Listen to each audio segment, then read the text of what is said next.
Hello everyone, welcome back for another video in our security series. This time we're going to look at some application security capabilities. Now if you're new to this channel, there's a playlist for this series you might want to maybe save so that you can find it again later, and also pick up when I upload stuff and eventually complete this series. But what we're going to do here is we're going to climb into a few things that will help with assessing and determining whether your application security is decent. We're going to start out with a section on the application communication protocols that could be used by various protocol services. And then we will move into some secure app development practices. Although this course isn't really geared at showing a developer exactly how to do secure software development, it's definitely going to point you in the right way. So let's get into it. First up, let's check out those communication baselines and identify what protocols and services should be used for various kinds of application communications. But first, let's just address a couple details about application protocols and the nature of their security. So first of all, many of the protocols that we're looking at were created around the birth of the internet, which is important for their security.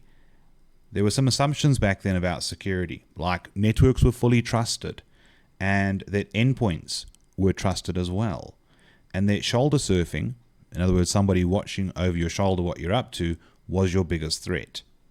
How wrong were they? The internet evolved, networking evolved, security evolved, and now we've got to worry about untrusted networks, untrusted endpoints, various ways of intercepting and messing with protocols and services. And don't forget, shoulder surfing is still a thing. So what can we say would identify an insecure protocol? By the way, that grammar is correct no matter how wrong it sounds. Believe you me, I want to say unsecure. Anyway, first up is clear text transmissions, where the data being transmitted is in a plain, easy to read fashion with absolutely no encryption on the payload whatsoever. And no integrity checking, or very little integrity checking on the payload itself. So we're not even validating to make sure that the payload hasn't even been tampered with. Oh dear. Then, for secure protocols, we have obviously a secure alternative to an insecure protocol that's going to be using encryption and integrity and authentication, whether it be native or supported through an add-on protocol. It doesn't matter, as long as we are getting the authentication of communications and the endpoints that are communicating, the encryption and the integrity checking. That's what matters here. Now I want to introduce you to a friend of yours. Well, you don't know they're going to be your friend, but they've been around for a while. TLS, or Transport Layer Security. This was originally designed as a successor to SSL, or Secure Socket Layer. In the early years, it was used alongside SSL, hence why the term SSL/TLS became a thing, and it kind of still is a thing as well. Well, here's the fun fact. TLS has actually supplanted SSL in most situations, to the point where a lot of times people are still calling it whatever through SSL when actually we're using TLS to apply the encryption and the security. So bear that in mind. Now, TLS version 1.2 or newer is preferred. We suggest that you disable and block and avoid all older versions than that. This helps to prevent what we call a downgrade attack, where an attacker might try and convince you to decrease your TLS version to one of the more vulnerable, susceptible versions. Now, in terms of using a good version of TLS, normally this is brought along by your Cypher suite. Just as a quick reminder, because I know we've mentioned this in a previous video, your Cypher suite is a collection of cryptographic and hash utilities. Often it's included in your operating system. There's also included in your browser, third-party applications, and you can manually install a Cypher suite if you want to as well. Now, the recommended pre-version 1.3 of TLS Cypher suite has got the very easy to remember name ECDHE RSA AES 128 GCM SHA-256. Just rolls off the tongue, doesn't it? Now, in fairness though, the Cypher suite names are terrible, but they serve a very good function. We can tell exactly what we are using. We are using ecliptic curve cryptography with Diffie-Hellman. We are using reverse Shamir Edelman. We are using AES 128. We're using Gallios counter mode and SHA-256 for the hashing. Then with version 1.3 and onwards, the main cipher suite we're using is TLS, AES-256, GCM, SHA-384. TLS obviously. We are using the AES-256 extension, still Gallios counter mode, and SHA-384. What's quite cool about SHA-384 is it's actually the same as SHA-512, except it uses a shorter hash value, making it easier to store larger numbers of hash values. So same algorithm, just a shorter output really. Pretty cool actually. So why did I say TLS is your friend? It's been looking after you for a while. Now you know. So let's go and see what TLS can look after. Let's pick on some directory services. Probably one of the most useful application services that you can have running in an enterprise network is your directory service. So with directory services, one of the most useful things you can have in your network as an enterprise environment.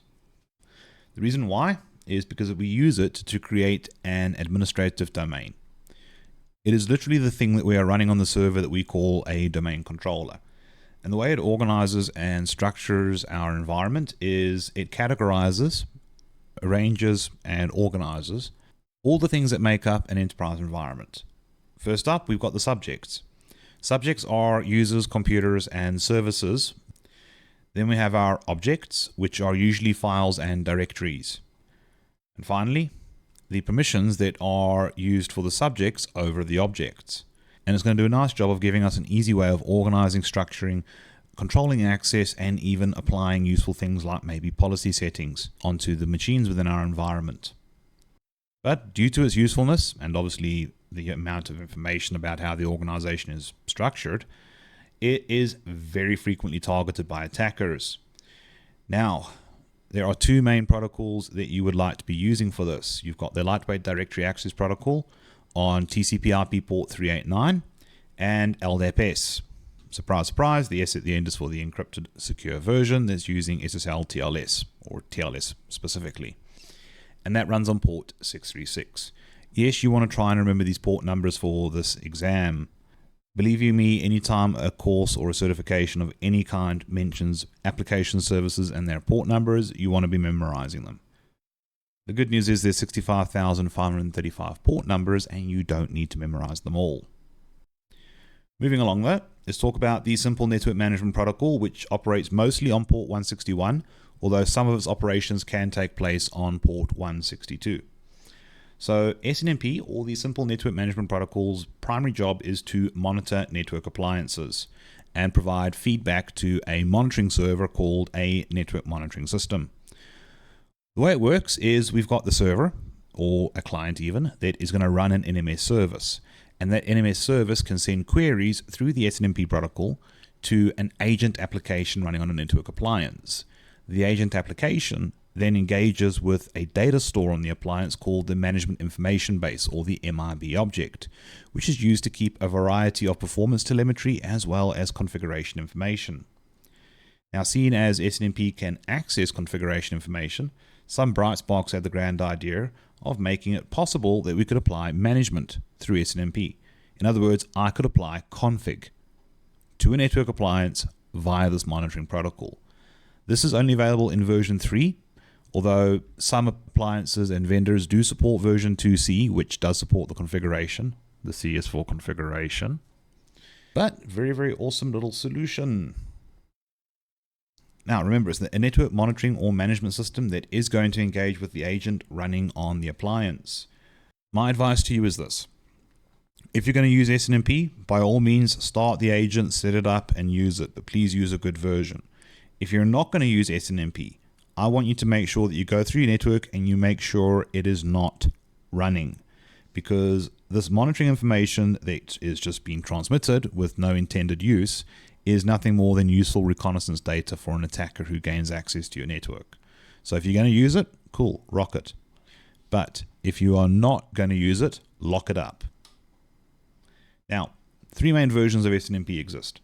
You've got the original SNMP version 1, and a couple problems I have with this. There is no authentication of the network monitoring system. So in other words, any device that claims to be an NMS will be able to get SNMP v1 to tell it all of its secrets.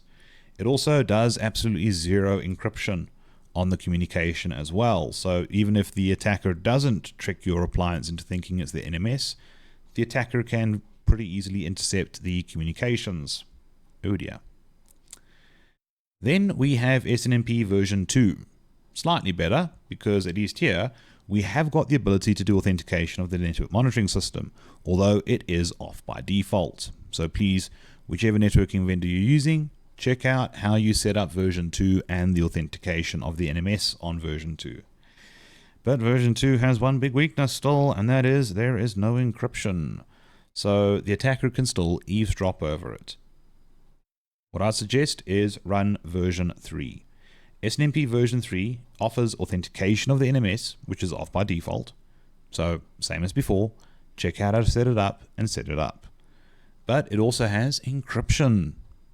Surprise, surprise, off by default. So again, just like the authentication, please check how the network vendor that you're using requires you to set it up and do so. And as I mentioned earlier, version 3 does support configuration. So management is available, but thankfully this is off by default too. Next up, file transfer services. So protocols that we can use to move data files around on our network. Let's run through a couple common popular ones. First up, the original FTP, or the file transfer protocol. Literally the reason why I called this page file transfer services. So FTP is a kind of an interesting one because it runs on two port numbers, port 20 and 21. The one is used for control, the other one is used for data. So that's pretty neat. Word of warning though, like many of the old protocols, FTP is a clear text transmission protocol, so there's no encryption here. Ooh, okay. But we do have the ability to support authentication at the very least. So with FTP, I can still require the user proves they are meant to have access before they get access. Luckily though, we do have secure FTP variants. You've got FTPS and SFTP. So with FTPS, we're using the TLS option for the encryption now, running on port 989 and 990. And with SFTP, we have got it running through port 22.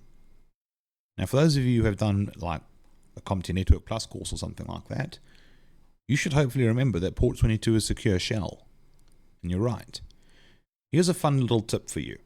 When we land up with secure variations of protocols, usually when the S is at the end, it is for SSL or TLS, usually TLS. And when the S is at the beginning and it's an S for security, in other words, it's a secure variant, it is running through secure shell for the encryption. And usually whenever we run a protocol through secure shell to get encryption, it is going to run through secure shell's port number. Cool. Which one should you go for though? It depends, it's up to you, but the nice thing about most of the things done through TLS is it can be certificate driven, which means a lot easier on the client machines as far as configuration and deployment is concerned. Whereas running anything through SSH does require equal amounts of work on both sides to remap a protocol to SSH. So it depends on what you're up to. But we do have something called SCP, which is the secure copy protocol. It uses SSH, hence why it's running through port 22 as well. It's pretty cool, pretty popular, and surprisingly widely used as an underlying communication service for many a graphical file sharing program. Speaking of for many a program, SMB or server message block. This is a staple of file sharing services and printer sharing services. Now, this was originally created by Microsoft for Windows folder or directory sharing and printer sharing, and is now supported by other operating systems as well. Like for instance, with Linux, you can run Samba, and you can then have Linux working nicely with Windows shares or providing shares to a Windows machine. Now, be aware though, SMB's been around for ages, so there's quite a few versions. Usually the newer versions are a lot better to work with as they do support end-to-end encryption. So basically anything from SMB 3.0 onwards, you're looking at a pretty good level of security. Now, you'll often hear people talking about CIFS, or the Common Inter-Network Filing System, when talking about SMB. CIFS was an attempt at making a more widely interoperable file sharing service for Windows, Unix, Linux, Mac OS, etc. However, the initiative didn't go very well, so it's not very well maintained at the moment, and therefore not very secure either. So we normally advise you be very careful using CIFS. Then you also have NFS, or the Network File System. This was the file sharing service created for Unix originally, and it runs through port 111 and 2049. By default, it does not do encryption, and the secure encrypted versions that you can enable are using older ciphers like the original data encryption standard, which is a 56-bit length symmetric key and is surprisingly easy to crack. Normally what we'd advise with NFS is to set it up with a more elegant and sophisticated encryption service like tunneling it through SSH to raise its security level. Now NFS is very, very flexible and got some really cool features, and it can be deployed in a way that is very secure. But modern versions of SMB have that good encryption and security by default, which is actually a good thing. And it's one of the reasons why a lot of Linux admins will go through the effort of making Linux work with SMB using the Sombra package, rather than trying to get Windows to work with NFS, despite Windows having support as an NFS client if you check out your Windows features that you can add or remove under your control panel. Now let's pick on some email services. As email is a very popular and will probably continue to be a very popular business communication tool, we better understand the protocols that are involved. So first we've got the Simple Mail Transfer Protocol, or SMTP, which runs through port 25, and it's clear text. Good news, we've got SMTPS, which runs through port 587 and provides encryption services. Now SMTP and SMTPS are your sending or outgoing protocols. It'll be used to carry the email from the sending client to the sending server, and from the sending server to the receiving server. From the receiving server to the final receiving client, it'll probably either be POP3 or POP3S on port 110 and 995 respectively, or IMAP4 or IMAP4S on port 143 and 993 respectively. The interesting thing is both POP and IMAP are delivery protocols. They're going to get it from the receiving server to the receiving client. The difference is, though, POP3 is what we refer to as synchronization based, where the client has to connect to the server and check for new mail, whereas IMAP4 is push based, where the server sends a push notification to the client informing it that there's new mail, triggering the client to connect and synchronize only when there is something to retrieve. IMAP also does have a little bit of better default security options than POP3, but both IMAP and POP are widely utilized to this day due to the benefits that both bring to the table. So it's not uncommon for an email server to maybe support both POP3S and IMAP4S, and leave it up to the client to decide which protocol is more suitable at the time. Now, for email security, we've got some very cool things going on here. We have got SPF, or Sender Policy Framework. What happens with SPF is an organization who wants to be validated as a trusted sender will create a TXT record on an authoritative DNS server of theirs. And this will be used to validate that the sender coming from that domain is trusted according to SPF. This is usually a very good idea for organizations that have a lot of outgoing email and public-facing entities, to ensure that the senders can be validated as genuine senders via SPF. But we need to do a little bit more than just prove that, hey, a DNS server knows the sender. We also want to do something like DKIM, or Domain Key Identified Mail. So what happens with DKIM is we have the email sender who will send their mail, but sign it with their digital signature that we discussed in the cryptography video. And the recipient can validate the DKIM record with the sender's signature from the DNS records for SPF. This is awesome. Then we also have DMARC. Now with DMARC, it's going to utilize both SPF and DKIM to check that the mail is being handled correctly and provides us with the ability to set rules to have custom mail handling. What's nice about the DMARC rules is that you can set up things such as moving mail to quarantine or spam folders, reject them outright, Tagging and inserting lines in the subject fields make it easier for users to recognize suspicious emails. And what's really powerful about all three of these things is they are server-side security options, which means they will apply to any and all of your clients receiving emails. But we also have some other options for email security as well, like fully taking advantage of email gateway and server-side filtering to scan through mail looking for any sort of spam indicators and blocking that. A lot of spam indicators can also help us identify scam artists who are busy trying to socially engineer your users, or even phishing campaigns possibly as well. We can tackle the malware as well. We can scan for potential malware infections either in the body of the mail, the attachments, and even the compressed attachments like a .zip. As I mentioned, yes, this can help with phishing detection as well because of the anti-spam.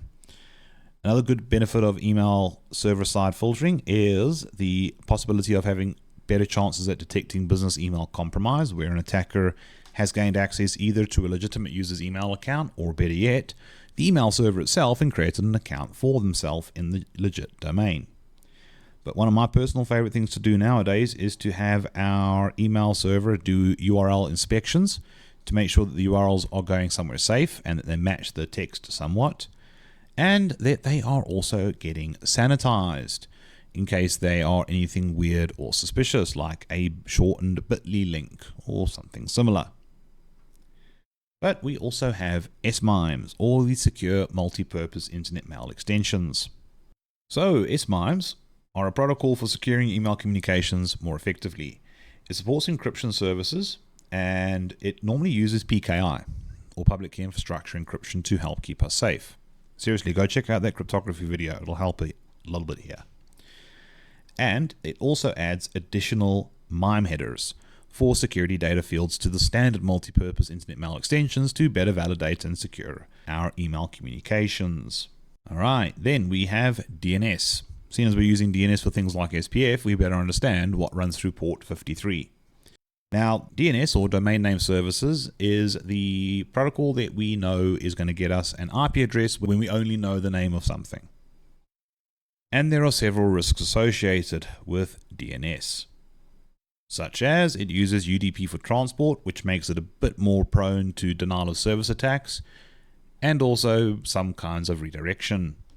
Another problem we have as well is that we do very heavily rely upon DNS for name resolution services, which makes it a fantastic protocol for attackers to try and target. Thankfully, we do have some cool options like DNS filtering. DNS filtering will allow us to identify legitimate requests and allow them through, and block stuff that we don't want to allow through. Things like maybe advertising, which, besides wasting bandwidth at work, could also be a bit risky, as there's going to be some performance counters that are going to keep track of you, so we can do, or they can do, targeted advertising. I don't know why I said we can do. I do not work in the advertising industry. Anyway. It can also help us block malware domains, at least known malware domains, which is also very useful. We can block adult content sites, which is, first of all, a possible source of malware. Secondly, a probable violation of most workplaces' acceptable use policy, and in some cases just inappropriate and distasteful to be viewing that while at work. Seriously, wait till you get home. Speaking of, there's also other kinds of inappropriate content as well, like, for instance, maybe you are reading up on the latest violent TV show that you enjoy watching, and maybe a religious co-worker is sitting next to you. Not the best image. Now, in terms of DNS filtering, you could look at doing your own one. You can do this with a variety of services. Probably one of the easiest ones to go and start looking into would probably be a Pi-hole. It doesn't have to run on a Raspberry Pi, but it does run better there. There will also be a variety of other enterprise service options that you can deploy on your DNS server that helps you achieve similar blocking. Or you could use a public service to do this as well. Cloudflare offers two main options. You've got 1.1.1.2 and 1.0.0.2, which is going to block known malware. And then you have 1.1.1.3 and 1.0.0.3, which will block adult content websites and malware sites as well. And it costs you nothing. Cloudflare makes those available for free. It's like they're a 1.1.1.1 public DNS, but that one resolves anything and everything. No filtering really. Oh, but isn't DNS a concern for us? Of course it is. We rely on it a lot, so that's why we also get things like DNSSEC or DNS security extensions. Now, with DNSSEC, it's going to help us out in a few ways. First of all, it's going to mitigate spoofing, where an attacker might pretend to be your DNS server and lie to you about the IP addresses being resolved, or poisoning records on the legitimate DNS server, especially if you've tried to use DDNS before, dynamic DNS, where something might learn a new IP address and get that name registered on DNS to that IP. Good news is, though, DNSSEC helps prevent poisoning techniques that the attackers would try. And it also offers a fantastic validation mechanism for DNS responses. Clients will only trust a DNSSEC response from an authoritative validated DNSSEC server. Without the authoritative response and appropriate signing certificates, it's not going to be too impressed with the responses. What happens is, to make this effective, the DNSSEC server takes all possible responses and packages them together for us. Hang on, packages them together? Yes. If you were to go to a website like www.comptia.org or www.lpi.org, chances are you want to use other DNS records for them. Maybe you want to send somebody an email, so that you'd need the SMTP server for that domain. Maybe you would like to download a file from them, so you'd need to know the file server's name, .whatever. So what DNSSEC does is it takes all related responses it could give you based on the query you've asked for now, puts them together into a package that we call an RR set, and then signs it and gives you an authoritative response saying, here is a legitimate collection of every domain name record you could ever want to know about that fully qualified domain name you queried with me. This response is trusted, and you don't need to ask for any new ones now. It's actually a pretty cool approach to making DNS a bit more secure. But that was a couple of the application layer protocols that would be quite prevalent in many of your application services, and now you know which ones to be on the lookout for and what considerations to have when you see various ones running. Now, let's move on to trying to make application development a bit better and a bit more secure. And we're going to have a look at some app development and testing strategies that developers could look at starting and building upon. Please be aware, I am not going to try and teach you how to do secure programming here. It's actually not even expected of you in the LPI Security Essentials or the CompTIA Security Plus exams. So let's get into it. First up, let's start out with some secure coding practices. Now, before we climb too far into that, the first thing that needs to be done is there needs to be a cultural shift.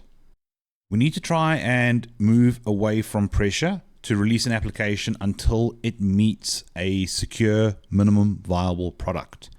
We need to do away with the idea that we need to get the app out now before the competitor does, so that we can corner the market and all that other cool business lingo. There's no point being the first in the market when your competitor comes along with a more secure, better, more stable alternative and then knocks you out of the market. I've got a saying, the first to the market doesn't mean you're the best in the market. The only advantage to being first in the market is you're first. But when the competitor spends a bit more time making sure it's baked to perfection, you're in for a bad time. That needs to take place. Whether or not you'll be able to shift your organization's mindset for that, I don't know, but it is worth trying still. Now, let's talk about the coding practices, though, that we can implement to help make software development more secure. First up, let's talk about frameworks and the resources you can use from those framework platforms to make more secure software. So there's a variety of development practices and frameworks that can be followed that will help guide software development teams through the process of making more secure software. These platforms and frameworks also provide resources and guides and solutions to creating secure software. Some of these nice platforms include the Open Web Application Security Project. I personally love this as it's like the Wikipedia of secure web app design because it's community driven. Mostly free. Anything you do pay for is to help fund the running of the website. So that's why I think of it as the Wikipedia of secure software development. Then you get the SANS Institute. They do a lot of training and provide a lot of resources for secure software development practices, some of which can be done online. So you don't have to travel to one of the SANS conferences to actually get the training. But some of the training does require and can only be done at one of the conferences. Be aware of that. And we also have the Cert Secure Coding Training, which can also be relied upon for some resources. Now, in terms of secure development practices, I know what software developers are like. They get into a habit of recycling source code. When you've got a good snippet of code that achieves a function well, I don't see any harm in that code getting reused and adapted into the current project. What I would like, though, is if that recycled code could be secure code that we recycle, adapt, and adjust to suit the project in question. Obviously, please don't recycle things like the actual security keys and stuff like that. Then we also have code signing certificates. Chances are you've probably seen these in action. When you download an installer from the internet and you get that little smart screen filter in Windows that says run, don't run, before you get the user account control, that is a code signing certificate error occurring. Either the software does not have a code signing certificate embedded into it, or the certificate's out of date or invalidated in some way. So what happens here? Well, as a developer, you can develop your code, follow a framework, follow some best practices, and submit it to a validation authority. And what they will do is they will review the code and make sure it does follow the appropriate secure development practices, and then they'll issue a certificate that gets embedded into the final compiled and exported code. That certificate allows an operating system to check, yes, this code does follow some entity's best practices for secure software development. That same certificate must also be used for any updates and improvements and releases thereafter for that application. Otherwise, it will be seen as a completely new and different application. One of the reasons why you might get an error sometimes. Also, we want to make sure that any applications that use cookies are doing so with secure best practices in mind. Ideally, one of the things that will help a lot with secure cookies is to minimize on the amount of cookies you're using. Cookies are those things that allow a website to track what you're doing. The original intent of them was to allow information from the previous page to follow you to the next page. But as you can imagine, enterprising individuals figured out ways to monetize this, like for instance, targeted advertising, which I don't mind too much. Personally, I don't really like getting adverts shoved down my throat, but if I have to have adverts pushed onto me, I would rather the adverts be something that I'm interested in. So I don't mind that too much, but still it is a bit annoying. And that telemetry data that is gathered for the advertising can potentially be very revealing. So you want to do things like HTTPS only cookies, session-based cookies, stuff like that. Then probably one of the most useful secure coding practices you could look at implementing, code analysis, basically reviewing your source code. Now there's two ways to approach code analysis. You can either do it statically or you can do it dynamically. With static code analysis, somebody's going to sit down and read the source code. Ideally, you want it to be a developer who did not write the code initially. Think about it. Whenever you write something like an email or a report or something like that, and you say to yourself you're going to proofread it, and you proofread it, and you think you caught all the mistakes and the problems with it, but you didn't. And the reason why you didn't is because you wrote the thing. You know what's there. So you're skimming over it. You're not reading it properly. When you want to get somebody to proofread something, give it to somebody who hasn't seen it before, who's got no idea what's in there.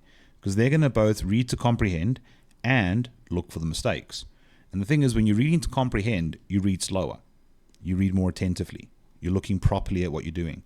And that will apply as well to static code analysis. Trying to make sure the developer who does the static code analysis was not part of the development exercise. Then for dynamic analysis, you feed your source code into a dynamic source code analyzer. I know, a very original name, right? And it goes and checks the code for you for any common bugs or flaws or error conditions that could be used maliciously and exploit the application. Then peer review. Peer review is where it gets reviewed by somebody equal to you or superior to you within the organization. Similar to static code analysis, except here it is normally somebody not just who didn't write the code, but normally outside of the actual development team as well. This will help a lot. Then, another good secure coding practice is to perform input validation. Input validation is where we have the application check the input it is being given, especially from a text box or anything that could be given to it by a user or potential attacker, to ensure it matches certain structures and formats so that it can't be used easily against us. So things you might want to try and do to achieve good input validation will be having allow or block lists of inputs. Either allow lists that say, hey, these types of inputs are allowed, or no, this kind of input is not allowed. The types of things you might want to be on the lookout for would be injection signatures for things like SQL injection and XML injection. Normally one way you could try and pick up on that would be using the combined character sets that generally are very prevalent in that language. I mean, for instance, the terms select, insert, or remove are very common terms in SQL. And if you've got a text box in your application that's asking for a person's name, I have not personally met anybody with the name select or insert, and I've met some people with some very unusual names. Then you could also do data type checking as well. Data type checking is where we verify that the type of data being inputted is correct. So for instance, if the text box is asking for someone's phone number and the person accidentally types in an email address, you don't want that type of mistake to be committed. And it's very easy to do that type of data checking because obviously a phone number uses digits and some special characters, whereas an email is usually a combination of letters, characters, sometimes special symbols. And in particular, there'll be a @ symbol and a dot something for a top level domain. We can use that to identify, whoops, that's the incorrect input. Let's rather not let that come through.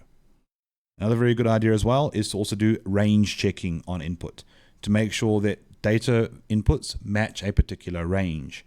For instance, I highly doubt somebody is about to log into your website that was born in 1905. Chances are they're either really, really old and not really interested in using a computer, or they're dead. So that's one possibility. Another possibility might be the age is too young. So for instance, if somebody put in the year before or 2 years before current year when they're trying to access an application, there's no way in hell a 1 or a 2-year-old is properly using your application. If there is a 1 or 2-year-old using your application, and they're probably just pushing buttons and seeing what happens, very unlikely they're proper consenting users, in which case then you've got child privacy regulations coming your way for children online. Another way to also do inspections is with what we call regular expressions. Regular expressions are special character combinations that we can use to search for particular data sets. A very cool way of doing a regular expression search would be to see that a credit card or a debit card number being inputted is correct. Because with all the digits that make up a credit card or a debit card number, only certain numbers appear in certain positions. It's not like any of the 10 possible numbers in decimal are used. So for instance, maybe only 3 or 4 digits are ever seen in the first 4 characters or digits of a credit card or debit card. So we can use regular expressions to make sure that the card does match the right conditions. And then we could also look at doing input encoding to make sure that the data gets reformatted into an appropriate format for the application that's going to be passed off to. Then let's look at some application protections. So some of the application protections you want to look at implementing in software that you're busy building and designing would be data exposure prevention. The idea of this is that we're trying to prevent any sort of sensitive information being viewed by an unauthorized user. This seems very straightforward and very obvious, but again, think back to one of the warnings I gave you. We need to get rid of that pressure to get a software application released. And when you're under pressure to get the thing out, suddenly something as straightforward and common sense as this can be very easily ignored. Now, how could we handle this? How could we prevent data exposure taking place? Well, my favorite piece of advice here would be to avoid errors becoming a way of exposing data. We encourage secure error handling. If an application runs into an error condition, it's going to crash. Now, how it crashes is what's going to make the difference between whether data gets exposed or not. So what we want to do is develop crash functions in our application so that if something goes wrong, the application calls upon this function, which will cause the application to fail and crash, but in a secure way. Now, in terms of what would we want it to do? Well, any data loaded into RAM should ideally be wiped, and any RAM taken from the operating system should be given back to the OS, but after it gets cleaned, obviously. Any temporary files on the hard drive should be cleared. Any working directories should be locked or cleared. And you get the idea. Basically, the crash function ensures that no sensitive data is made available or left available when the app is no longer running. A very good idea as well would be to maybe develop an unhandled error function as well. Because as a developer, you can sit there trying to create every possible fail condition that you could imagine. And a user will still find a new and novel way to crash your application. There's a joke that exists in software development. Software developers are in a race against the universe. Software developers are trying to create bigger and better foolproof programs, while the universe is constantly creating bigger and better fools. Currently, the universe is winning.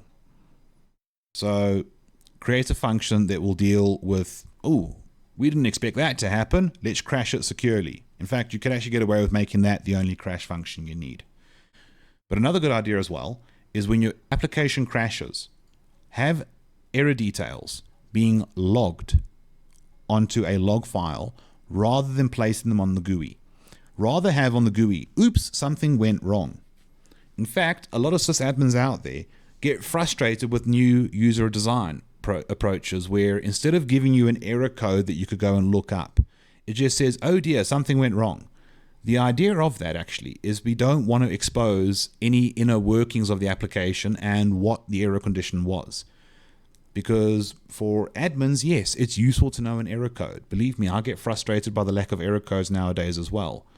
But for threat actors out there, especially hackers, when they see errors happen, they get happy. When they see error messages giving them codes and insight into what went wrong, they get really happy because now they've got a better idea about what conditions caused the error, and then they can figure out how to invoke it at will, and then they can start figuring out how to take advantage of it. So this is why you're seeing fewer and fewer descriptive error messages nowadays. Now, considering I touched on memory a little bit, let's talk about memory management. Memory management of an application is really important. And we want to make sure that whenever we have the control over how our applications work with RAM, that we are doing things like preventing buffer overflow conditions. Buffer overflows are nothing new. I mean, they've been around since the early days of computing. And the idea is where we're trying to get a computer to store temporarily data larger and more complex than it is meant to be able to store. Thankfully, modern hardware helps out a hell of a lot here. But you might want to still make sure that your applications, especially if you're using some of the older languages or lower level languages, to ensure that buffer overflow is being prevented. One of the things that helps here a lot is input validation. Funny how we keep coming back on ourselves here, isn't it? Now, a couple more application protections. Looking at client-side versus server-side validation or processing. So the idea of client-side processing is, for an enterprise app, the client application does the processing. Whereas server-side processing and validation, that's where the server does the validation of the data. Now, there's pros and cons to both. But the pros for client are more around performance, and the pros for server are more around security. With security checks, best done on the server side. Because with the client side, it makes it a lot easier for an attacker to discover what checks are being done and possibly bypass them. So we normally discourage client-side security checks beyond just maybe data format and input validation. We generally, though, do see people favoring client-side when they want to improve server-side performance. Because if I've got 1,000 clients working with one server, it's easier to spread the processing burden across 1,000 clients and have one server keep up with 1,000 clients worth of requests. But if you want a secure client-server application, you need to look at doing server-side processing and validation for as much as you can. And also, make sure that it's very difficult to invoke some sort of fail condition that the attacker could use to take advantage of server-side processing. Then we have cloud app security. Now with cloud app security, you want to make sure that you have checked out the shared responsibility model and seen who is responsible for cloud software applications and the security. But what I would encourage is, even if the cloud service provider is claiming full or partial responsibility of cloud applications, that you as the consumer do your due diligence and make sure that you've reviewed every security setting possible, you've applied all the appropriate security settings that are helpful to you, and you're also following up on errors and logs and just looking for any signs of application weakness. And this is me assuming that the cloud service provider is fully responsible for the app security. If they're partially responsible, then I expect all of that and more from you. But there's an interesting thing. You need to have secure apps for running on a secure cloud platform. There's no point developing a nice secure application to run on a cloud platform that is not properly secure, because all that's going to happen is the cloud platform is going to undo all that hard work, and vice versa. A secure cloud platform will not make the app secure. Think about it. If you were the cloud service provider and you had made a very nice, stable, secure cloud, are you going to go out of your way to make sure that customer is safe? Are you going to go and save them from themselves always? Well, as long as it doesn't affect you or any of your other customers, probably not worth your time and effort. So make sure that you are running secure apps in a secure cloud. It'll only do you good. Also, your cloud vendors, especially the big ones, have got loads of free resources, especially for secure cloud app development. So please go and check them out. You'd be amazed how much information they make available to you free of charge. Even if you haven't got an account on their platform, you can get access to some of it. But then we get to one of my favorite ways of testing an application for security, and that is software sandboxing it. The idea of a software sandbox is we are going to run the application in a known good environment. Now, if you suspect an application that you've gotten your hands on, or maybe a library that you want to use that you don't fully trust, might be malicious, I would advise that the known good environment is not a default installation of, let's say, Windows. Rather customize it a little bit to make it look like to the software that this is a normal operating system. Now, obviously you have to make sure you fully document what has been done to that environment so that if any weird alterations take place while some software is executing, you're going to have a much easier time identifying it. Imagine if we had one of those Zen gardens with that pretty sand that they rake into patterns. If we flatten that sand perfectly, that's a known good environment. And somebody throws a small little marble into the middle of that sand and then goes and picks it up somehow without stepping on the sand, we will still see that indent in the sand because it has changed a known good status. That's what we're doing here. Now, when you do a sandbox, what you want to definitely do is make sure it's going to be isolated from the rest of the enterprise network. You want to keep this as far away from production systems as possible, just in case anything goes haywire and bad. Now, you may want to give this thing exclusive and direct access to the internet, just in case it's an external application that might have a dead man switch in it. Malware that has a dead man switch normally tries to phone home over the internet and contacting a command and control server. If it fails to do so, it triggers and does malicious stuff. The reason why is because malware developers want to try and stop you sandboxing their thing. So if you're going to sandbox, you might want to trick it into thinking it's on a real machine with a direct internet connection and you're none the wiser. Now, in terms of doing the sandbox though, you can either go with a virtual machine or a physical machine. Nowadays, with the nature of cybersecurity, especially if you're getting a third-party application, even if you're developing your own, you might want to rely or depend upon a third-party application. You want to test it. The painful thing is, I'm going to still keep recommending a physical machine all the time. A VM is quick and convenient, don't get me wrong, but applications can be made virtualization aware. So an application that's designed to be malicious, or a library that's designed to be malicious, might be able to detect that it is running on a VM and either do nothing or change its behavior. One of the two, but either way it's going to put you off. Whereas when you run it on a physical machine, then it goes and does its malicious thing because it thinks it's on a proper real system. So yes, by all means use VMs, they're quick and easy. But a physical sandbox would not be a bad idea as well. Now, the goal of the sandbox is to allow us to test an application that might cause a malicious thing, and if it were to do something malicious, it detonates in a safe way. It's going to cause harm to the system, obviously, but that's what we build the sandbox for. is for the sandbox to take the harm, for the sandbox to get messy and see what it does, because now we can study the results of that malware. Now, please be aware that attackers that are developing malware that you might want to try and integrate into your application, or that you want your application to depend on, or any sort of things like a library or a DLL or something like that, they are making sure it's very difficult for us to test and identify the malicious aspects. But a sandbox test is always a good idea. And if you're developing internally, it still would be a good idea to do a sandbox test as well, to make sure that something doesn't go haywire in your application and cause an issue in production. Remember, the sandbox is a safe test lab environment. All right, but that is that for this video. Bit of a light one as far as talking about the application services that would be used and general application development guidelines for secure coding practices. As I said, I'm not planning for the series to turn you into a secure developer. There are far better series for that. And in terms of the communication protocols, that is where a lot of attacks are going to try and come in. So knowing how your apps communicate securely helps a lot. But I would like to thank all of you for watching this video. I do appreciate it. If you haven't already done so, subscribe, like, and if you've got any friends or family members or colleagues that would be interested in this, don't be afraid to share it with them. Otherwise, I will catch you in the next video.